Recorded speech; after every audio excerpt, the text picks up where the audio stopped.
Is-soċjetà għad-dottrina nisranija, magħrufa aħjar bħala l-mużew, mhix l-uniku wirt li San George preka ħalla warajh.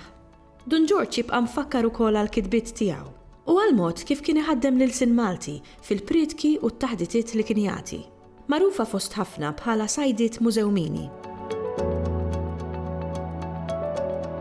Il-riċerka tiegħi saret fl-2009 kien għat-teżi ovvjament tal-BA tal-Malti u Communications bħala tutor kelli l-Oliver Friġġieri u flimkien iddeċidejna illi kelli nirriċerka rigward Dun George kemm bħala kittieb u kemm bħala kelliem. Fir-riċerka tiegħi iċċekkjajt ukoll ovvjament man-nies tal-mużew dawk in-nies li kienu miegħi tul l-oratorju tiegħu u anke huma bħala nies tal-mużew li anke jippreżentaw il-kotba tiegħu fit-tagħlim tagħhom tal-mużew ta' kuljum. Fir-riċerka tiegħi jiena li sibt huwa li Dun George kien bniedem oratur eċċezzjonali għal dak iż-żmien, ovvjament għax ġibet in-nies warajh, apparti li ġibet in-nies warajh ħoloq fondazzjoni fejn il-mod kif kien jitkellem kien jiġbed in-nies warajh u kien anke jispjega lilu nnifsu u t-tagħlim nisrani b'mod illi dawk iż-żgħażagħ ta' dawk iż-żmien seta' ittihom skop ieħor f'ħajjithom, speċjalment dawk li kienu forsi qed jiddevjaw mill-ħajja normali ta' dak li jkun. Dun George kien jitkellem il-lingwa tan-nies għalkemm kien jaf sew it-Taljan u anke l-Latin u lingwi oħra li ovvjament għenuh biex ikun jista' jispjega dak li jafu u dak il-lingwistika li jsib ftit li jew anke f'kotba jew letteratura oħrajn ikun jista' jispjegah lin-nies, speċjalment dawk in-nies li kienu qudiemu. Il-mod kif kien jitkellem kien sottili, però anke kien ikun ħafna familjari. Jiġifieri kien jidħol fil-problemi tas-soċjetà, apparti l-problemi tas-soċjetà kien jidħol u jindaga l-problemi taż-żgħażagħ u bl-oratorja tiegħu kien jgħallem u apparti li jgħallem iħalli impatt fuq il-ħajja ta' dak li jkun. Dun George bħala kittieb kien jikteb dak li jħoss. Fi żminijiet tal-lum forsi jgħoddu, però minħabba l-kambjament fis-soċjetà forsi ma jgħoddux. Qed niftakar episodju partikolari kien kif mara għandha tkun mara tajba fid-dar. Nimmaġna li ovvjament jekk dik ħadd tiġi miktuba llum ilaqqad burraxka mod ieħor, però jidher li anke kien jadatta għal kambjament li kienet isir dak iż-żmien fil-lingwistika tiegħu. Ovvjament qed nitkellmu kienu żminijiet fejn kienet ikun hemm riformi politiċi, riformi wkoll kostituzzjonali kif ukoll riformi barra minn Malta u Malta li kienet qed tagħmel progressi kbar fl-identità tagħha stess. Jiġifieri kien iżomm ħafna mal-punt li qed jiġri, ma kienx ikun qed idaħħal politika fid-diskorsi tiegħu, jiġifieri għalhekk forsi s-suċċess li kellu biex jattira n-nies kollha li kien ikollu qudiemu. L-oratorja tiegħu kienet sabiħa meta għamilt il-kwestjonarju ovvjament man-nies li kienu huma tal-mużew, jiġifieri kienu jwasslu l-kelma tiegħu fil-loqsma li kienu jgħallmu, l-oratorja tiegħu kienet twassal biex dak li jkun jifhem u anke jgħid xi ċajt, jadatta ċ-ċajt għas-sitwazzjoni li qed jitkellem fuqha, imma dejjem kien jgħid lin-nies kemm hu sabiħ li tħobb lil Alla u kemm hu sabiħ li Alla jħobbna lura. Jiġifieri tara dik il-pożittività fil-mod kif jitkellem, fil-mod kif jipperċepixxi ruħu u anke fl-għaqda ta' nies li ġab miegħu. L-għaqda ta' nies li dejjem kibret u tkatret u saħansitra forsi illum il-ġurnata hemm bżonn Dun George ieħor biex jerġa' jqajjem l-element ta' mħabba fis-soċjetà li għandna llum. Dak li ħsibt jiena li kont nistudja fuq Dun George fit-teżi tiegħi, ħsibtu li kien ħajkun bl-Ingliż boring. Però bil-mod kif bdejt nisma' lin-nies jiddeskrivuh kif kien jitkellem jew jiddeskrivuh anke kif kien iwassal il-messaġġ tiegħu, kien iżommhom aġġornati. U tant kien iżommhom aġġornati li sal-lum meta kont intervistajthom kellhom qishom dik it-tbissima fuq wiċċhom qed jiftakru l-mod kif kien jitkellem, qisu għadu qed jitkellem qudiemhom dakinhar, kien isaħħarhom bil-kliem tiegħu, bil-kitba tiegħu, U probabbli il-mużew baqa' sejjer b'saħħtu għaliex kellhom dik il-pjaċir u anke l-onur illi jsegwu l-passi tiegħu tantu hekk il-Knisja li hemm bla tal-Bajda u r-rispett kbir li hemm għal Dun George li llum huwa qaddis kien qaddis kemm fi kliemu u anke fil-kitba tiegħu.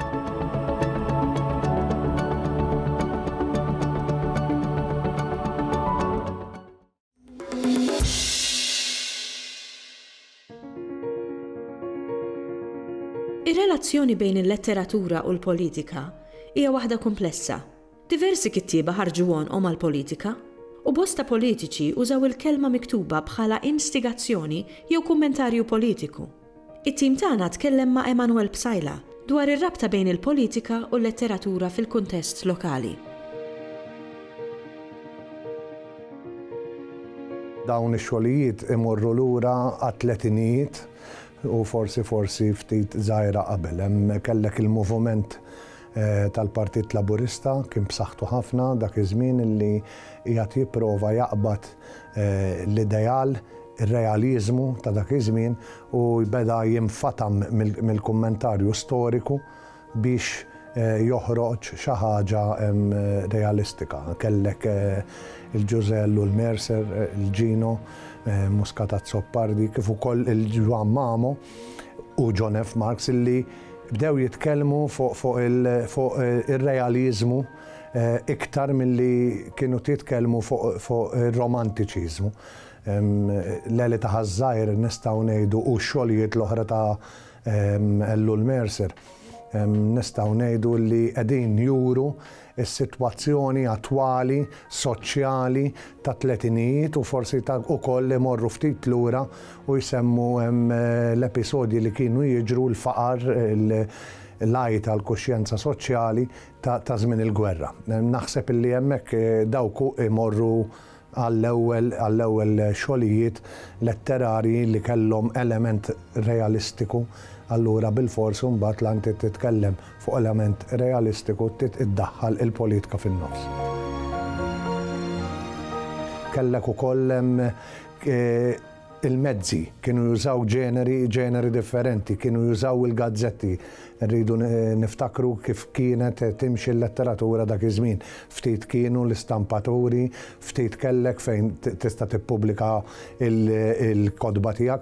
U kien hemm Giuseppe Bonnici illi ħaħsib illi jiġbor il-daw il-kittiba fl-imkien biex ikomplu jxerdu ħanajdula hekk lajta xellugija, ma kienet iktar rajta favur il-fqir biex favur l-edukazzjoni, favur illi ikunaw l-edukazzjoni bxejn, il-mart illi ikunaw l-isptarijiet bxejn.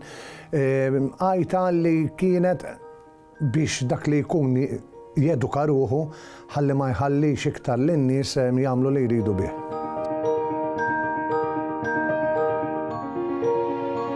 Lejn l-aħħar tas-sebgħinijiet u tmeninijiet imbagħad kien hemm il-politika hawn Malta tal-lemin illi bdiet tuża wkoll il-letteratura. Kellek il-Trevor Zara u l-Oliver Friġġieri, wieħed bil-Parlament ma jikbrux juri u liħor bin-novelli It-Tmien kontinent u Trid kukkarda ħamra fġieħ il-biża' illi kellhom kitba illi tista' tgħid titkellem fuq l-attwalità ta' dak iż-żmien imma ma baqgħetx iktar lejn in-naħa tax-xelluk u marret issa lejn in-naħa tal-lemin imma intużat l-istess biex dak li jkun iqajjem kuxjenza soċjali biex jiġbed widnejn il-gvern ħanajdulu hekk u rridu li bil-letteratura iwasslu il-messaġġ tagħhom.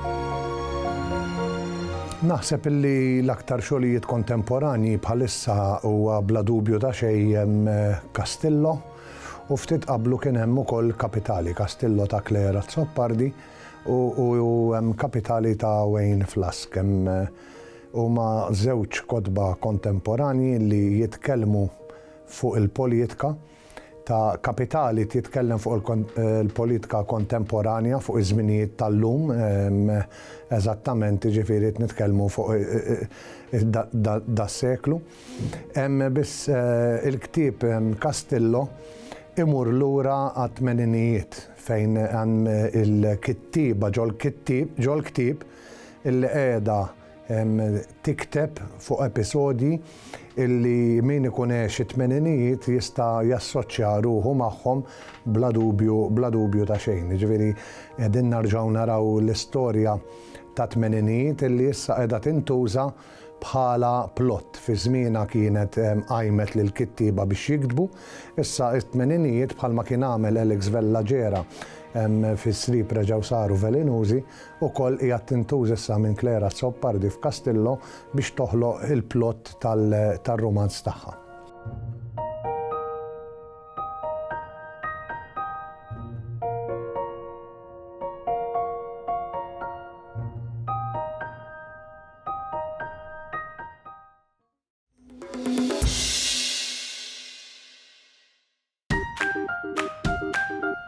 X'ikun l-att tan-nom? Il-kelma qatt imnisla mill-erq għajn d li minnu nnislu kliem ieħor bħal noddu u għoddejna.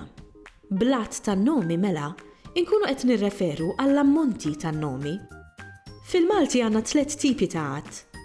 Is-singular għal meta jkollna oġġett wieħed, l-att imtenni għal meta jkollna żewġ affarijiet mill-istess ħaġa, u l-plural li jfisser ħafna. U għalkemm dan it-tqassim jidher sempliċi mal-ewwel daqatajn, hemm ħafna aktar x'jingħad dwaru. Nibdew bis-singular. Is-singular fil-Malti jinqasam f'żewġ tipi.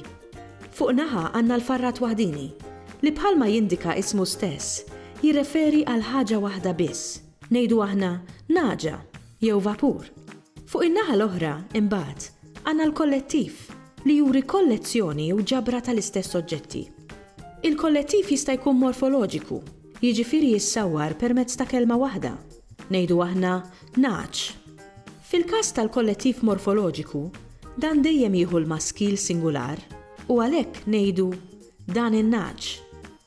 Il-kollettiv jista' jissawwar permezz ta' frażi u nirreferu għalih bħala l-kollettiv f'ġemat jew fi gruppi. Ngħidu aħna merħla għal merħla naġ jew flotta għal flotta vapuri. Jekk għandna żewġ affarijiet mill-istess ħaġa, ġieli ninqdew bl-att imtenni, speċjalment għal kliem ta' nies Arbi. Fil-Ilsienna, l-att imtenni jissawwar biż-żieda ta' suffiss ejn jew għajn u nsibu bosta eżempji tiegħu f'kelmiet marbuta mal-ġisem minħabba natura simmetrika tiegħu. Ngħidu aħna għajnejn, widnejn u subgħajn. Spiss jiġri li meta kelma tispiċċa bil-vokali a, indaħlu wkoll it-t marbuta. Ngħidu aħna kelma issir kelmtejn, darba issir darbtejn u 100 issir 200. Mhux li kien li dan jottu ukoll għall-ewro? L-aħħar taqsima tal-att tan-nomi hija l-plural li jfisser ħafna. Anke l-plural jista' jinqasam f'diversi kategoriji. Nibdew mill-plural sħiħ. F'dan il-każ, il-kelma tibqa' sħiħa u jiżdied suffiss magħha. Bħal demp li jagħtina x'nifhmu li hemm aktar minn ħaġa waħda minn dak l-oġġett. Ngħidu aħna triq issir triqat. Ferħ issir ferħiet. U computer issir computers. Imbagħad hemm il-plural miksur. F'dan il-każ, il-kelma donna nkisruha biex nerġgħu nsawruha. Ngħidu aħna tapit issir twapet. Sodda ssir sodot. U roqa issir irqajja. Xi kelmiet jistgħu jieħdu kemm il-plural sħiħ kif ukoll il-plural miksur. Pereżempju triq tista' ssir kemm triqat kif ukoll toroq. Bolla tista' ssir kemm bolli kif ukoll bolol. U kaxxa tista' ssir kemm kaxxi kif ukoll kaxex. Fl-aħħar nett għandna wkoll il-plural tal-plural jew il-plural tat-tip li juri ammonti kbar jew ammonti ta' affarijiet ta' tipi jew speċi differenti. Ngħidu aħna elufijiet u trufijiet jew dbieben, spapen u qmuħ. Tajjeb ngħidu li fil-Ilsienna is-singular jintuża ma' ħaġa waħda jew għal oġġetti tal-istess tip. L-att imtenni jintuża għal żewġ affarijiet u l-plural jintuża meta jkollna bejn żewġ affarijiet u 10. Mill-11 il-qudiem nerġgħu nduru għas-singular. Pereżempju, 11 il-ħnejja, 20 ġebla u 600,000 ħamiema. Bdejna bil-weda li se ngħidu kelma jew 2 fuq l-att fil-Malti, imma spiċċajna biex għedna ħafna. Nittamaw li bis-saħħa hekk Għandkom idea aħjar tal-użu tas-singular, l-attimtenni u l-plural fil-Ilsienna.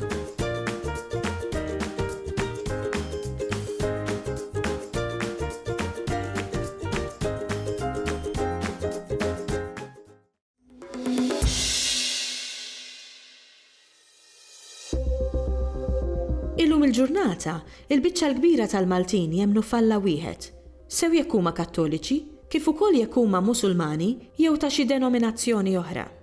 B'dana kollu, fil-passat it-twemmin tan-nies kien ħafna aktar varjat, ballat għal bosta aspetti mill-ħajja tagħna. F'Malta fl-antik fi żmien ir-Rumani u qabel kienu jemmnu f'ħafna allat, llum ngħidulhom allat foloz, l-allat tal-Pagani. Ir-relazzjoni bej dak it-twemmin ta' dak iż-żmien tar-Rumani u xi twemmin li baqa' għaw Malta m'hemmx konnessjoni. Ir-raġuni hija li l-Maltin tal-lum huma deċendenti ta' nies li ġew minn żmien l-Arab il-qudiem. Iżda fl-isem Malti jagħti x'tifhem li n-nies li ġew minn dawn il-pajjiżi ġabu magħhom kultura li tinkludi wkoll twemmin antik ħafna. Pereżempju, il-Maltin sa 100 sena ilu kienu jgħidu li fl-aħħar tas-sena tiġi mara li kienu jisgħidulha l-imlejka u din l-imlejka kienet ta' ġib ir-risq il-min iħalli l-fwieħa fid-dar. Allura fl-aħħar tas-sena kienu jippreparaw id-djar tagħhom u jagħmluhom sbieħ u jħallu xi fjuri u affarijiet li jfuħu. Din hija simili ħafna mal-twemmin antik ta' l-Istrenja li wkoll aħna bil-Malti ngħidu l-Istrina. Ma l-Istrenja kienet alla antika Rumana li fl-aħħar tas-sena kienet iġġib il-ġid il-min ikun twajjeb matul is-sena. Illum għandna l-Father Christmas. Il-Maltin ukoll fl-antik kienu jsemmu il-gawgaw jew il-kawkaw. U kienu jgħidu li dan kien ir-raġel tal-imlejka. U hemm verżjonijiet ta' dal-kawkaw fejn jgħidu li tant kien ġgant kbir da li kien juża kemmuna biex jirfes fuqha biex jaqsam minn Malta għal Għawdex. Kien hemm ukoll is-sitta żbrilja. Din kienu jgħidu li hija mara għarfa, tinstemma ħafna fil-stejjer li ġabber Manuel Magri. Kienet mara li fil-fatt apparti mill-erf tagħha kienu jgħidu li joħt Salamu.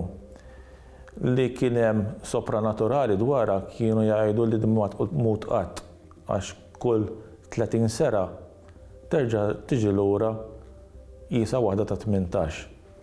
Kienu jemnu wkoll li din kienet taħseb li ħatkun il-Messija, Kristu ġifieri. Imma ovvjament ma saritx hekk u tant kienet irrabjat li spiċċat fl-infern u llum qiegħda l-infern hemmhekk u anke x-xitan jibża minnha. Kien hemm ukoll ċensa. Il-ċensa kienet il-personifikazzjoni tal-mowt. Jagħtu l-impressjoni li di kienet mara kera, ħafna drabi penġu għalibsa ta' blonnella u b'xi minġel f'idejha. U dan minġel kienet tużah biex taqta' l-aħħar ħajta tal-ħajja li baqalu persuna. U kienu jgħidu li di ma tarajiex ħlif lejn l-aħħar. Fil-fatt da twemmin jiġbaħ ħafna il-fate ta' żmien ir-Rumani, fejn waħda mill-fate kienet simili ħafna ta' il-ċensa l-mowt u kienet ukoll taqta l-aħħar spaga tal-ħajja qabel ma jitlaq fid-dinja l-oħra. Kienu jemmnu wkoll il-Maltin hekk jaraw xi meteorita niesla mill-mismowwiet kienu jsejħula il-sin tan-nar, il-sna tan-nar fil-plural. U kienu jibżaw ħafna. Illum hawn min jgħid good luck tara xi falling star, imma fil-passat hekk jaraw xi meteorita nieżla kienu jibżaw mod trement. Għax kienu jemmnu li dan huwa xi spiritu ħażin li ħajġib ħafna ħsara lid-dinja. U waħda mill-lajdut li kienu jgħidu sa ftit ilu malli tara xi meteorita nieżla jew ilsien tan-nar għandek tajt nostrok biex tostorni sakemm tiġi l-mowt tiġborni. Din biex tipproteġi lilek mill-ħsara li tista' twassallek din il-meteorita.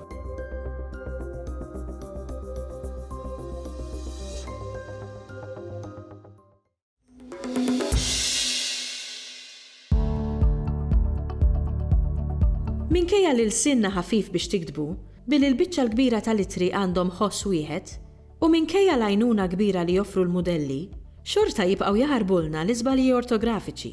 Il-pubblikazzjoni Nikteb Malti Tajjeb għandha tgħinna sabiex nevitaw dawk l-iżbalji li jibqgħu ikidduna permezz ta' gwida ċara u b'eżempji magħżula minn xulxin bil-kulur u bajnuniet oħra. Dan il-ktieb sar bl-inizjattiva tal-Uffiċjali Edukattivi tal-Malti fiħdan Id-Dipartiment tal-Kurikulu tal-Ministeru tal-Edukazzjoni u x-Xogħol. Il-ħtieġa li jkun hawn manwal aġġornat tal-ortografija kienet ilha li tinħass. Kienu ħafna dawk l-allima li kienu ilhom juru x-xewqa li jkollhom f'idejhom manwal prattiku li jistgħu jikkonsultaw meta jkollhom xi diffikultà tal-ortografija li jiltaqgħu magħha fix-xogħol tagħhom. Kien hemmhekk li nibtet din l-idea biex nagħmlu dan il-manwal tal-ortografija. U bekk imbarkajna f'dan il-proġett flimkien. Nikteb il-Malti Tajjeb huwa manwal tal-ortografija li fih jiġbor ġabra komprensiva ta' regoli grammatikali miġbura f'temi. Ħafna mit-temi f'dan il-ktejjeb jispiċċaw b'numru ta' raqat marbutin ma' tema partikolari. Dawn l-raqat jiffukaw fuq kelmiet jew diffikultajiet partikolari li spiss isiru ħafna żbalji fihom fil-kitba. Dan il-ktieb huwa maqsum fi 15-il tema, bħal pereżempju għandek l-għajn u l-akka, il-vokali IE, il-konsonanti doppji, il-konsonanti dajfin, il-vokali tal-leħen u l-konsonanti likwidi, għandu taqsima fuq il-punteġġatura, fuq in-numri, u kull taqsima tiġbor fiha ir-regoli tal-ortografija marbuta ma' dik it-tema partikolari. Ir-regoli ortografiċi huma ppreżentati b'mod konċis li jista' jinftiem u barra minn hekk jingħataw ukoll għajnuniet prattiċi biex dak li jkun ikun jista' jiftakar ir-regoli u japplikhom fil-kitba tiegħu. Il-kelmiet u l-partijiet indikati bil-kulur jew inkella bil-grassett jgħinu biex dak li jkun jifhem mill-ewwel dwar xiex qed tinkiteb ir-regola. Dawn jgħinu kemm fil-kitba tar-regoli, kemm fl-ispjegazzjoni tar-regoli u kif ukoll fl-eżempji. Meta wieħed jiftaħ il-ktieb u jara dawk l-elementi miktubin bl-aħmar, mill-ewwel jinduna dik ir-regola partikolari fuq x'qed titkellem. U allura kważi kważi jibda jifhem ir-regola mingħajr m'għandu bżonn jaqra għaliex mill-eżempji u mill-mod kif huma miktubin jinduna kif għandu jikteb dik il-kelma jew grupp ta' kliem partikolari. Barra minn hekk, jekk ikollu diffikultà marbuta ma' dak il-punt tal-ortografija partikolari, mill-ewwel jinduna u jgħidlek iva hekk irid niktibha dik il-kelma. Dan il-ktieb jinkludi wkoll żewġ taqsimiet bl-aħħar aġġornamenti tal-ortografija tal-Kunsill Nazzjonali tal-Ilsien Malti. Jiġifieri, id-deċiżjonijiet wieħed dwar il-varjanti ortografiċi, bħal pereżempju jekk niktibx filgħodu bis-sink jew inkella filgħodu kelma sħiħa. Dawn saru uffiċjali fl-2008. Barra minn hekk, il-ktieb jiddedika wkoll taqsima oħra fuq deċiżjonijiet tnejn dwar il-kitba ta' kliem mill-Ingliż fil-Malti. Dawn saru uffiċjali f'Diċembru 2018. Però dan il-ktieb ma naqas illi jiddedika kapitlu sħiħ fuqhom ukoll fejn jiġu spjegati dawn ir-regoli il-ġodda.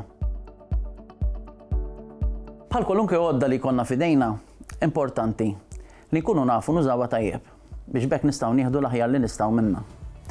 Meta jkollok manwal bħal dan, importanti li tkun familjari mat-temi li dan il-ktieb ikun qed jitratta biex bekk jekk ikollok diffikultà tkun taf fejn għandek tfittex u kif tista' issiba malajr mingħajr telf ta' ħin.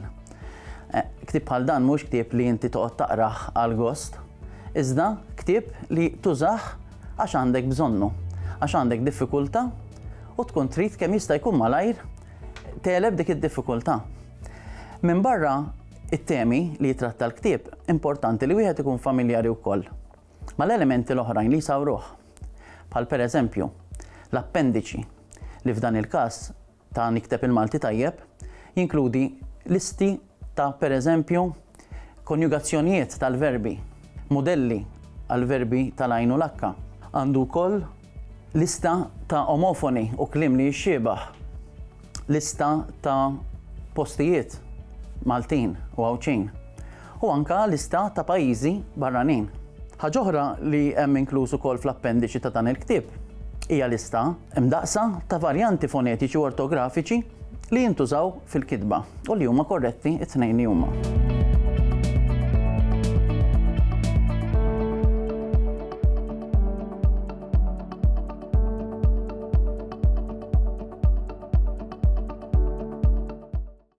Ilsienna jixtieq jirringrazzja lill-Kunsill Nazzjonali tal-Ilsien Malti, lid-Dipartiment tal-Malti fil-Fakultà tal-Arti l-Università, lill-Ministeru għall-Edukazzjoni u x-Xogħol u lill-Aġenzija Nazzjonali tal-Litteriżmu.